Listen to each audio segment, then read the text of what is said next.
So this first poem is somebody that really inspires me, a hero who I admire so much, and basically I'm going to reveal who the person is in the last line. All the information is actually in the poem, and when I actually read this poem that I wrote, it really does encourage me and spur me on to think of what this lady went through in her life and what she achieved.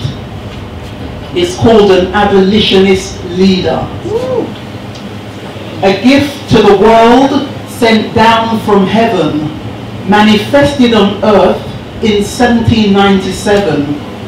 Isabella Bornfree, daughter of Africa, a direct descendant of Ghana and Guinea intertwined, a babe born into slavery, sullied and undermined, enduring rape, ravage, disrespect and disdain, in a life of deep, piercing, pitiful pain.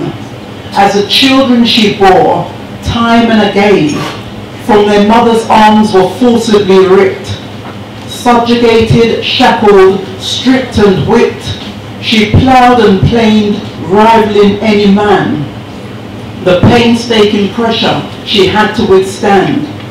But the fight in her spirit forged a new season, when in 1826 she escaped to her freedom.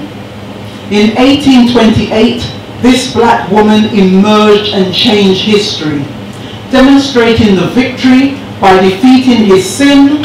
She was the first to take a white man to court and win. In 1843, the revelation of God took place.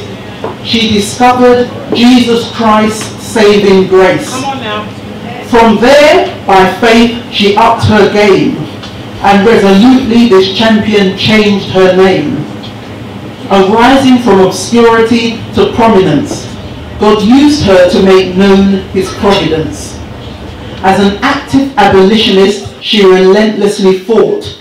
A woman's rights activist, she righteously taught.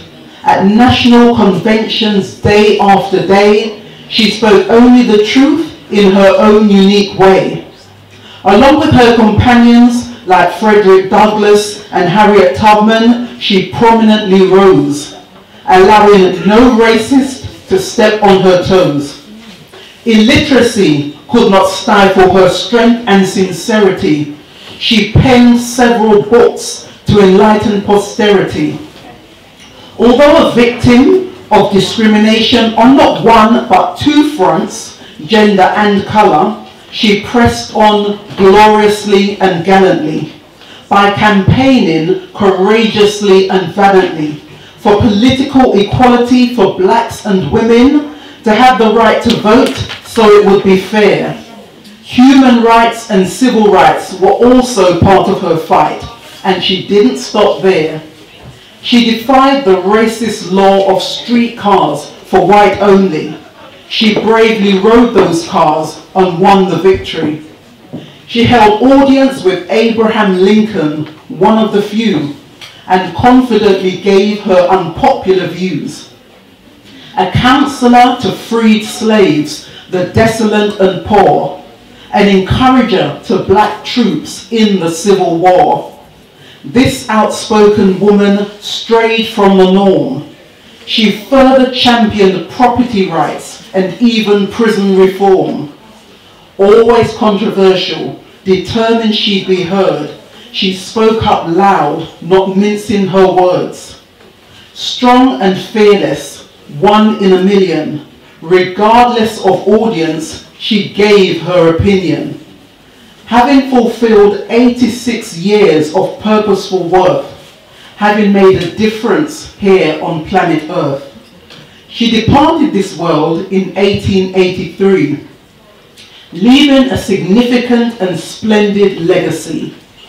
A woman of faith, a woman of courage, a woman of God. Her famous words, "Ain't I a woman? Yes, indeed, a woman of rare breed, a blessed pilgrim chosen from her youth. I salute you, Madame, Sojourner Truth." Yeah.